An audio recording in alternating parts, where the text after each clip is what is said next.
நிதி நிறுவன மோசடி வழக்கில் கைது செய்யப்பட்ட தேவானந்தன் யாதவ் முழு சொத்து விவரங்களை தாக்கல் செய்ய சென்னை உயர்நீதிமன்றம் உத்தரவிட்டுள்ளது.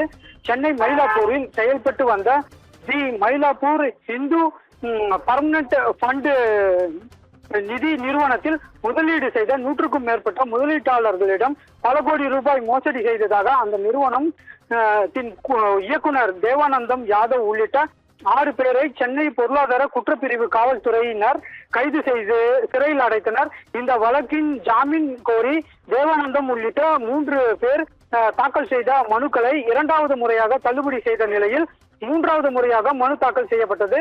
இந்த வழக்கு மீண்டும் நீதிபதி GK இளந்திரையன் முன்பு விசாரணைக்கு வந்தபோது முதலீட்டாளர்கள் சங்க சார்பில் ஆஜரான வழக்கறிஞர் திருமூர்த்தி தேவாநாதன் யாதவ் 680 கோடி ரூபாய் முதலீட்டாளர்களிடம் ஏமாற்றி உள்ளதாகவும் சென்னை அண்ணா நகர், அண்ணா சாலை, மயிலாப்பூர் மற்றும் ஆஸ்திரேலியா உள்ளிட்ட இடங்களில் சொத்துக்கள் உள்ளதாகவும் அதற்கான ஆதாரங்கள் தன்னிடம் உள்ளதாகவும் இதையெல்லாம் மறைத்து அறிக்கை தாக்கல் செய்துள்ளதாக தெரிவித்தார். இதையடுத்து நீதிபதி தேவநாத யாதவின் முழு சொத்து விவரங்களை தாக்கல் செய்ய உத்தரவிட்டு விசாரணையை 17ஆம் தேதி தள்ளி வைத்தார். மேலும் குறைந்தபட்சம் 300 கோடி சொத்து மதிப்பையாவது அன்றைய தினம் கட்டினால் ஜாமீன் வழங்குவது குறித்து பரிசீலிக்கப்படும் என தெரிவித்தார்.